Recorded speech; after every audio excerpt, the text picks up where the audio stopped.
The hawk used to sit up in the trees all the time. Now all the trees are cut and gone. He has to sit on a fence post. Well, hello everybody. Danny back from Deepsouth Homestead. I started the video out showing you what it looks like behind me right here. As a matter of fact, I can't really tell the camera that the hawk is still sitting. Yep, the hawk is still sitting on the post right there. Cows are walking by. Nothing is the same anymore here. When the evening sun comes in now, there's nothing to block it from just penetrating the whole back of the cabin here and causing the extreme heat to just bear down on it. What we used to love to sit here on the porch in the evenings and feel the cool breeze blowing when the shade in the evening time was behind us, that's all gone. The animals are all messed up. My cows, when they first cut this, they were around in the other pasture, and they came around here later that evening and they just went crazy. They started mooing and hollering and running and kicking their feet and smelling and trying to stick their heads over the fence and everything like that, and I had to really watch them to make sure they didn't get out. But you know, Wanda did the little short talking about porch time will never be the same again, and this is why right back here. The peace and the serenity, all the birds that used to be here chirping and hollering and carrying on, they just aren't like they were. It's really sad to look at. I've lived here 30-something years, and 27 or 28 years ago, I saw this clear cut. So I already know when they bring the big machines in here now and they push it and they chop it and spray it and everything that they're going to do before they replant it, I know what it's going to look like. It's going to look like a desert. And it'll look like that for several years. Now, nowadays they use a GMO pine tree, a genetically modified one. 5 to 6 years from now, it'll be back up about head high again with pine trees. But I will never in my lifetime see it back at the beauty that it was at. There's just not enough years left. You know, I'm already in my mid-60s, and there's just not enough years left for me to see this grow back into big timber again. 5 years ago, when they came in and thinned it, the guy that was running one of the machines, I knew him. He and I used to work together years and years and years ago. And I asked him, I said, well, you're thinning it, because I used to be in this business years, 25, 30 years ago. I was in this business. And I said, well, when are y'all going to come back and clear cut it? And he said, about 5 years, we'll come back and clear cut it. Well, I talked to Wanda then about it.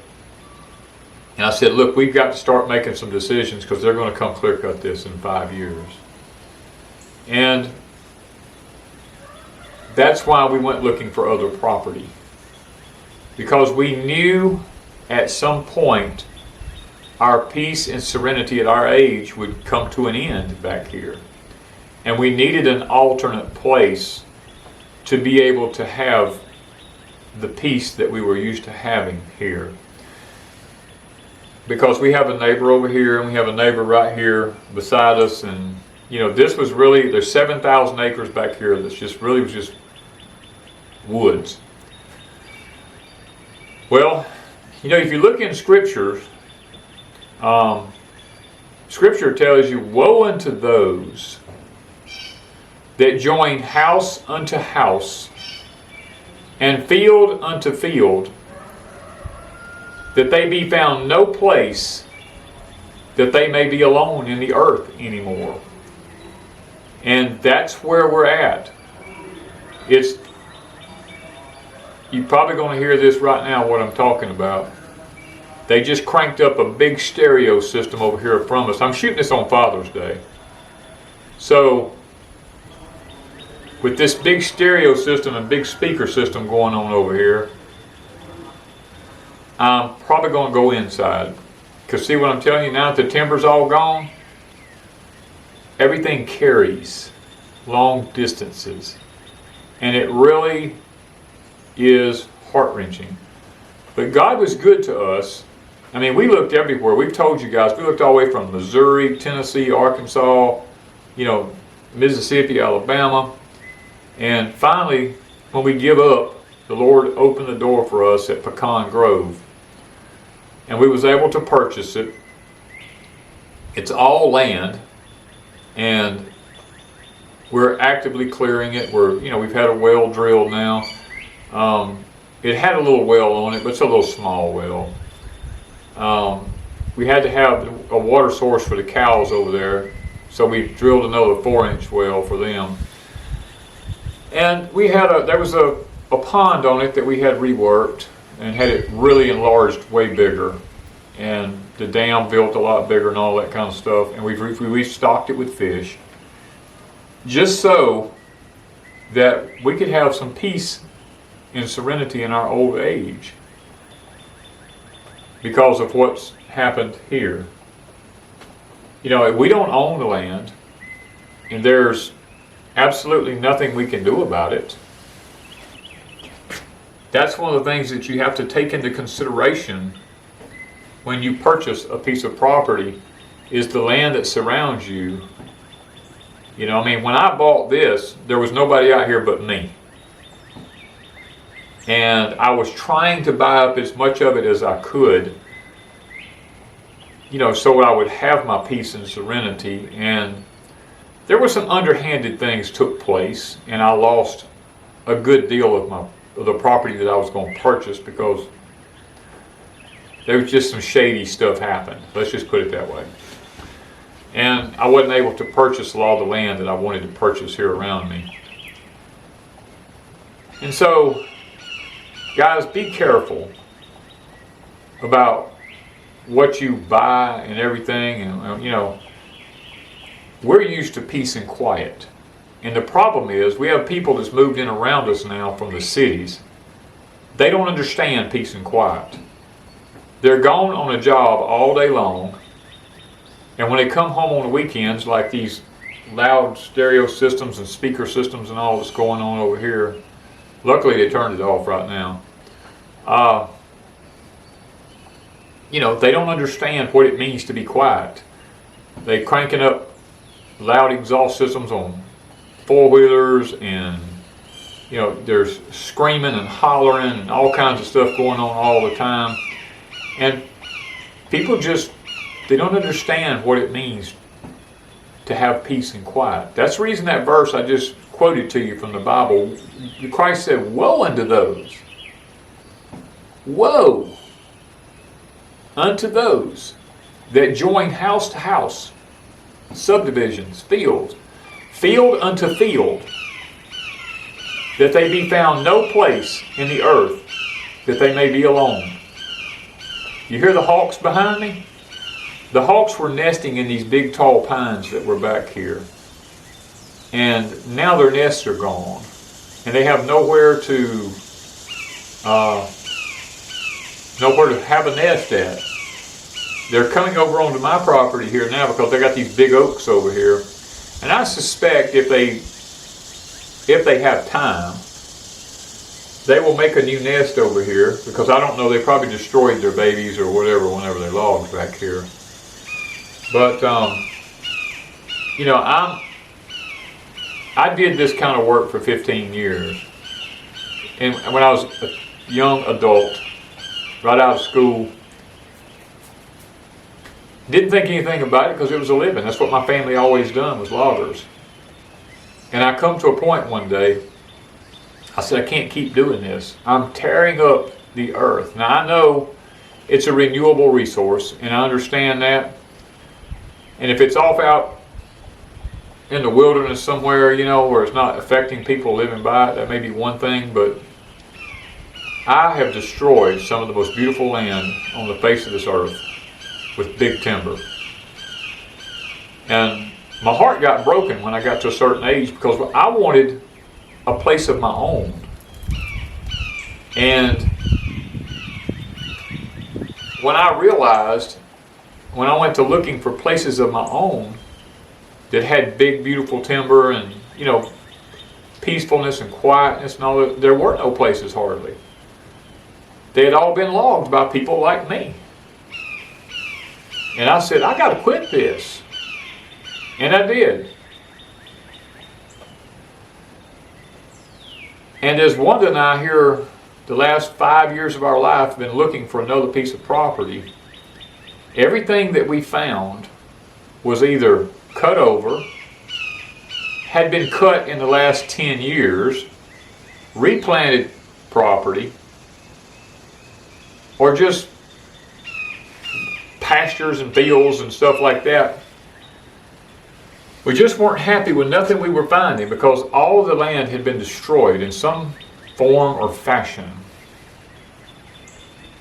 And we didn't want to be next to any national forests because they've all been given to the government, and a lot of them have been deeded to China, if you want to say that, for the debt that we incurred, like $900 billion. I ain't even gonna go into that, but so I didn't want to live next to a national forest and have another country owning the land next to me like that. So we prayed hard. I mean, we really did. You know, and we had to come to a compromise. I love mountains. Wanda loves the beach. And once I explained to her about the water issue that's coming, she was willing to forego the beach, but she didn't like the mountains. And I said, we got to compromise. So we decided upon a place, and we purchased it. Now, we didn't know a lot about, I mean, years ago when I was in this business, and I was running the landlines for a company, the piece of property that we bought now, I ran into the gentleman that owned that property while I was running the landlines at that property. Now, it wasn't his property I was running the landlines for, it was for the other property that joined it. And Wanda and I were able to purchase that piece of property. Now, Katrina done some damage on that piece of property because we can see the old trees that it blew down in there. But guys, I'm here to tell you, God is good, because this property still has the ancient pines on them that are 2 feet and 3 feet in diameter, that when you walk up to the stumps are waist high coming up out of the ground before they ever get to the trees. Poplar trees that are 2 and 3 feet in diameter. Oak trees that are sometimes over 3 to 4 feet in diameter. Pecan trees, 2 and 3 feet in diameter. I mean, it's like virgin land all over. It's stuck in, and nobody's touched it for the last 35 years. And before then, it hadn't been logged or touched. We've done the history on it, and it's amazing how far back we went on the history of it, looking at everything, and it's just, it hasn't changed hands very many times. And it's always been in some families that just never cut it. And that's how God has blessed us with this. Now, Deepsouth Homestead is still Deepsouth Homestead. It will be different now. It won't be the same. The evening sun that used to protect all my vegetables and everything over here by the cabin in my gardens, we could come over in the evenings and it was always shaded, and the wind blows through this holler here, the way it's laid out. You know, that's gone away now. My plants will not get all the evening shade that they used to get over here on this hill. It's saddening, because now it's going to make it a little bit more difficult to grow a garden over here because of the extreme heat. I mean, like right now, we're at 92 degrees. The heat index is probably about 107, something like that. Yesterday it was 117, the heat index here. So it's going to take some adjustments. But when we really get down, the good thing about it is we've made provisions, because that's what the Bible says. The Bible says a wise man or a prudent man, it uses the word prudent if you're in the King James Version, it says a prudent man sees the destruction coming and he makes provisions for it. And that's basically what Wanda and I did. We really didn't want to have to purchase a lot more land, so to speak, because this was like a utopia here, and it still is to an extent. And probably in 5 years from now, it'll be back. 10 years, it'll be back. You know, it'll be almost like it was. But that's great for a younger person. But when you're older like us, and you want the peace and you want the quiet, then it's not the same. When we've been used to it, I've been used to this being the wilderness back here behind me, just big pretty timber for the last 25, 30 years, you know. And when I first moved here, we have a piece of property down here below me in there that you have to come through my field to get to it. It's called the island. I named it the island because when I bought this land from the original landowners, I mentioned that to them because they were timber in there that was like 2.5 to 3 feet in diameter, over 100 feet tall. But it had wire nailed. Wire was growed into those pine trees around the bottom, and I mentioned it to the original landowners, and they said, "Oh yeah."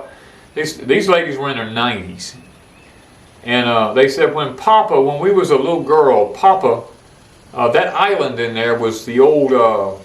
Back then, all the hogs ran loose in the woods, and they marked their ears.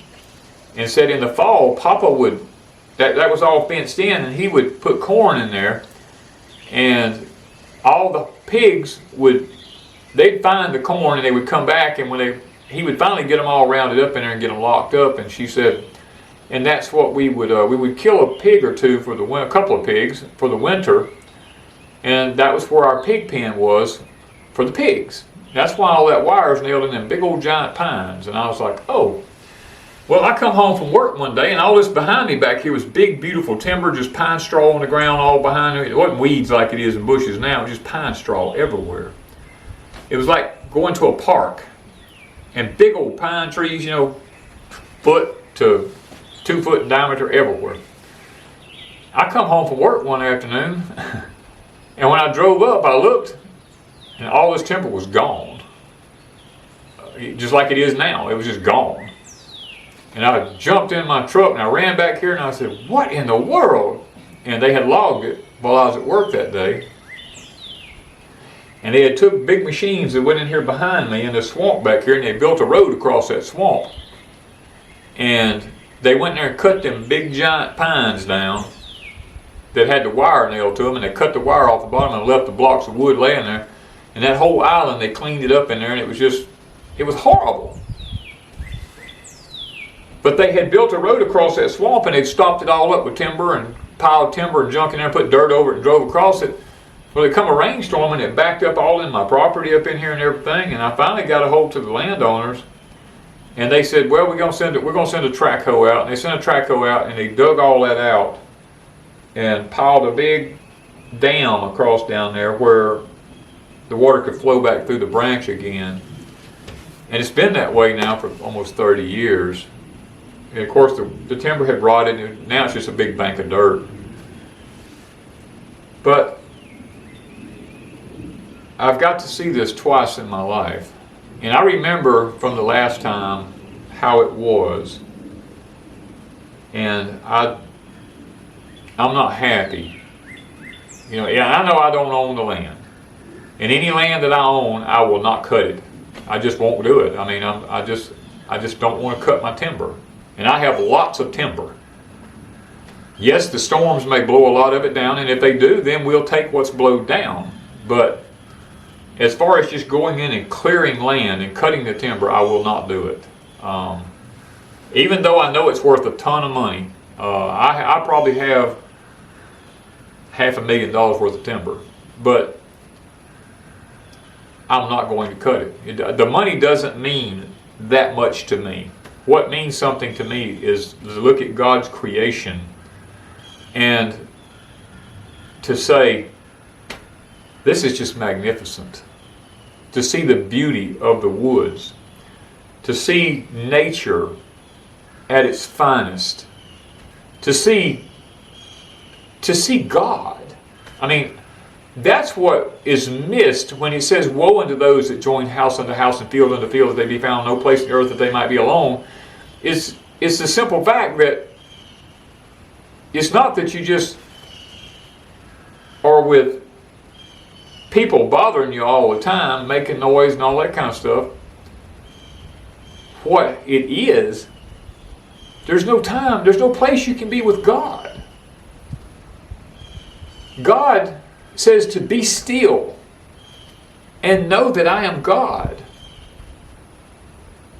How is it possible to be still and know that I'm God when there's noise over here and noise over there and this is flying up and down the road and that's making noise and it's just constant noise everywhere and everywhere? Your mind never has a chance to rest. So therefore your body really never goes into an REM type rest, which happens between 10 o'clock at night and 2 o'clock in the morning. If you sleep a normal life, I mean, that's when your body does all the healing. And that's the problem with life today. Most people got a boob tube sitting in the house and they're watching movies up until all hours of the night, and then they go to sleep and they wake up and they're like, oh, guys, I'm so tired. Well, yeah, you're tired. We're supposed to go to sleep when it gets dark so that our body can have the REM type sleep that it needs, the healing sleep that it needs. Lots of people ask me, how do you do what you do? I don't know how you hold out. I go to bed. I don't sit up all night. And when we're over here at this off-grid cabin, there's no electricity over here. When that sun goes down, we go down. And I'm up at around 4 o'clock in the morning, usually cooking breakfast. Now that it's hot, I'm cooking breakfast around 4:30, and we're eating by 5 and out the door by 5:30 to 6.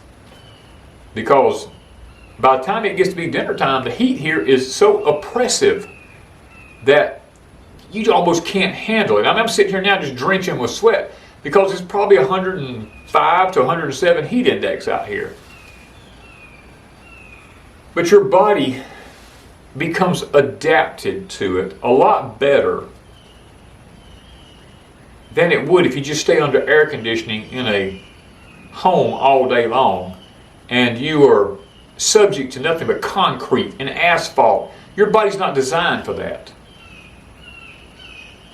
I sit out here now, I mean, I walk on grass and dirt, good grounding for you, you know, and I'm underneath the shade of all these trees. When the wind blows, it comes underneath all these trees because they're shaded.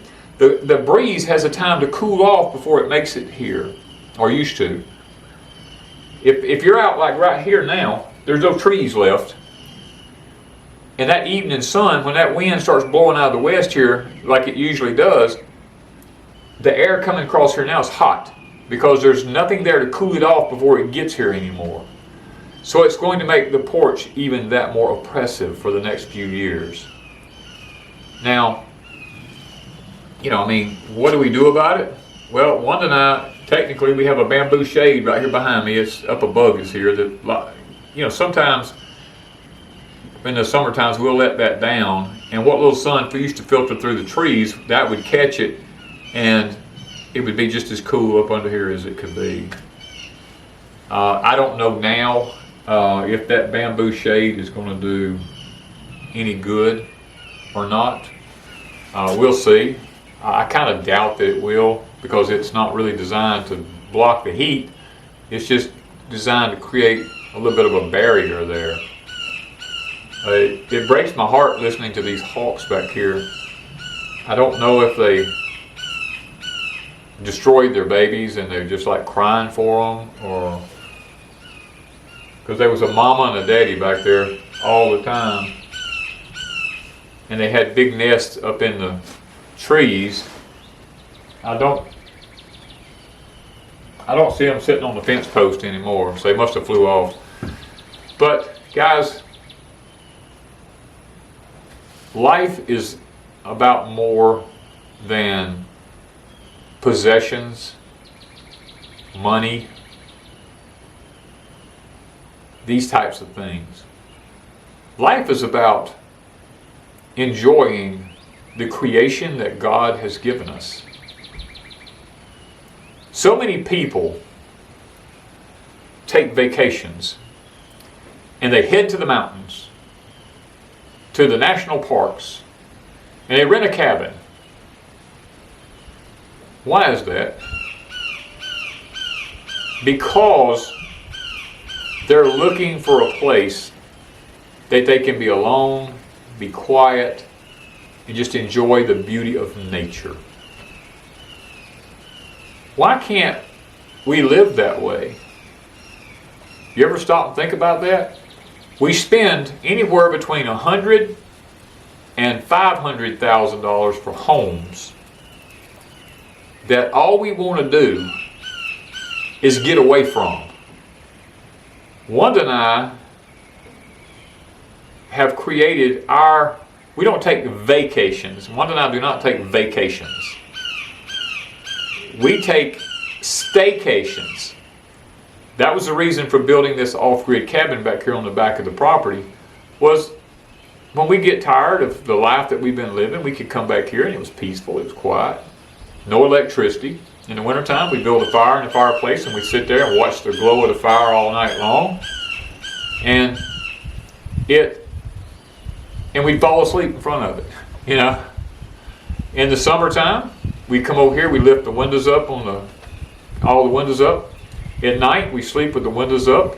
We listen to the frogs from the pond, and you know, occasionally a deer would walk by outside and snort and run, or we'd hear them playing or smacking their horns together, something like that. Used to, before I took them all out, the coyotes, you would hear them in the background howling occasionally, but I've taken all of them out now. So, but you'd hear the cows moving occasionally at night, stuff like that. And that is so peaceful. Just the night breeze blowing through the windows, coming out from under all this timber that was back in here. The air was cool, because right here behind me, right here, is the head of a swamp.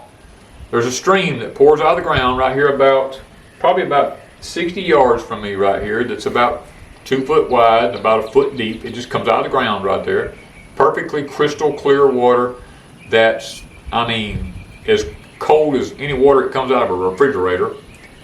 And it runs off down through that swamp down through yonder and runs into a major big creek way down yonder.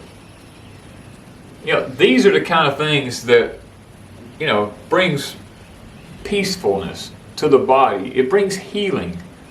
The society that we live in today doesn't know anything about that. All they know is jet setting here, jumping in a car, turning on the thump box, listening to the radio, just blaring, and your mind is bombarded with all these noises and frequencies and all this kind of stuff. And then you come home and you turn the TV on and it's running wide open in there, probably around 30 or 40 decibels, and or you turn it louder because you're in another part of the house where you can hear it. And then you've got a washing machine going, you've got a dryer going, you've got a dishwasher going, you got all this stuff, your air conditioning unit's kicking on, it's kicking off. You never really know what it is to enjoy peace and solitude, because all these modern conveniences has bombarded us with so much noise that our minds are never at rest. And the thing about it is we've listened to it for so long that we don't hear it anymore. Our bodies have become accustomed to it. It doesn't mean that we've overcome it. It means we've become accustomed to it. Our bodies are wearing out and aging because of all the noise. Wanda and I can come over here to this cabin. It's soundproofed, and it's so quiet in there you can hear yourself breathe. And I'm telling you, we sit here in the afternoons sometimes, especially in the wintertime when it's colder.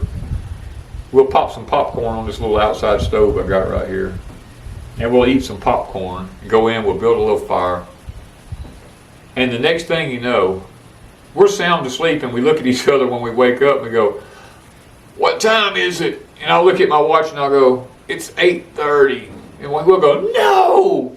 You know, because we know, oh, we've been asleep. I mean, we just fall asleep because it's so quiet. There's no EMFs running through the walls or anything. There's no electricity hooked up to the house. The cabin is wired for a generator I have out here, so that when I cook breakfast in the morning, I can crank the generator up and I can use the hot plates. And we have solar, you know, but I don't leave all this on all the time. And there's no EMF, electromagnetic frequencies, from any of that stuff coming around you. When you go to bed at night, you're asleep. And I mean, you sleep hard. And when you wake up the next morning, you're rested. And guys, that's where we've missed the ball at. We have just literally, through technology, we think is making our life simpler, and it's actually made our life worse. You know, I take my hat off to those that live off grid. Now, let me go back and correct something there. I don't really believe there's very many people that live what I call totally off grid, because like us here, we call this the off grid cabin. But I have solar, I have a generator. Most people have generators and have solar systems and things to this nature. So it's not like they're really and truly off grid. Now there are a few that are truly off grid. They have to do everything by hand. They have to light a candle, you know, if they have light, I mean, you know, things like this. But now we have power stations, and you know, we have the generator and things like this. But I take my hat off to people who live this lifestyle, because in the heat that we're in right now, the least it's been is 105 heat index, 105 to 117 for the last month. We're having August weather in June this year because of a blocking high that's sitting over Mexico down here and out over the Azore part of the Atlantic. Not letting anything move through here. We've not had any of the bad weather that's come through. We have avoided it every time, and we have got no rain. My ponds are about 3 feet low now because of this oppressive heat. The evaporation is just horrendous. But I take my hat off to people who live this lifestyle, because this is the way our forefathers lived. They didn't know what it was to go into an air-conditioned room to cool off. Their bodies just become accustomed to it. So, guys, today, I mean, Porch Time's not been anything fancy today. I just want to share my heart with you, because Miss Wanda put that little video clip short out, and people thought something had happened to me, which nothing happened to me other than I was very sad about what happened behind me here. But I want to just let y'all know, this is what happened. Sometimes life takes turns that we have no control over because we don't own it. And when you don't own something, you don't have the authority over it. So you have to kind of like say, you know, it is what it is. And that's why we have to make better decisions about our futures if we want to live a quiet and peaceful life. And that's the reason I mentioned the verses that I did today, because I think God intends for us to live a quiet, peaceful life, and for us to have the right amount of rest that we need, the right type of rest. You can sleep all night long and not get restful, just simply because your body never goes into the REM type sleeps that you need to heal. Our bodies just never heal. And that's the sad part about it. And that's the thing I wanted to bring to our attention is to try to get our lives back to a point to where we can live the life like God intends for us to live. So guys, thank you once again for watching us, and thank y'all. All I can say is thank y'all for coming over to the channel. Thank you for just loving us, because we love y'all, and it means a lot to us. When, you know, I got a message the other day that said, Danny, because of you, I come to know the Lord. All the videos I've done over all the years, that one comment right there made it worth it. One more soul made it into the kingdom of heaven because of something I said or done. The Lord used me. Now, I didn't save them. The Lord did. But the Lord used me as a tool to lead that person to the Lord. And that makes it all worth it. That's the stuff that keeps me going. There's many times I'm ready to just walk away and quit. But things like that, it just keeps me and Wanda going. So, guys, we do love y'all. Really, we do. And we try to make videos that are educational, and ones that I quit this talking about all the things going on in the world and stuff like that. There's other people out there that they get high on doing that kind of stuff. I don't get high on doing that. As a matter of fact, it bothers me, you know, to do it. Even though I know it's good information and we don't need to be blindsided, I mention things occasionally, like the water issues that's coming, the fires. I've told you all about the fires. I told you about the red dust that's going to come, you know, or that has come. You know, there's things that you know, the weather event is, I don't know, it's like 2 or 3 weeks from now we got another major weather event going to take place. I mean, guys, I just don't find joy in talking about this type of stuff. I will mention it if I think that it's life-threatening or something like this, or if I think that it's something you really need to know about. I'll just mention it. I'm not going to go into any kind of depth about it, because I suspect here in the very near future you're not going to see me anymore, probably, because let's just say the powers to be is fixed to start doing a lot of internet stuff. And I may be one of those that they just don't like me. And if that's the case, they may take me away. And if they do, just know that we loved y'all. And we really did our best to try to teach y'all how to garden, how to raise stuff, life events, you know, tried to help you out as much as we could through problems in life, how to deal with some things, how to grow some things, how to save your own seeds. You know, just trying to help you survive what's coming. Because it's not if it's coming, it's when it's coming. And it's right on top of us. The currency's about ready to change. That's one thing I'm having a little problem dealing with right now. It's just the simple fact that they're talking about changing the currency here in the next few weeks. And, well, it's actually already started, but implementing it in the next few weeks. It'll be a gradual process, because you can't just go in and change everything overnight. I mean, I guess you could, but that would make it, you know, communism, and I don't think they really want to do that.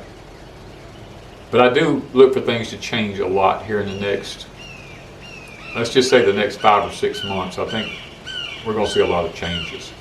So with that in mind, guys, let me get out of here. The heat is just about to get to me here. I'm sweating like a racing horse, is, you know, sitting here.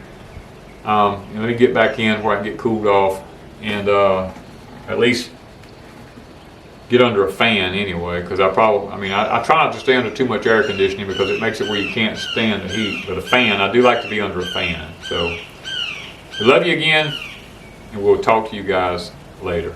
Thank you guys from Deepsouth Homestead.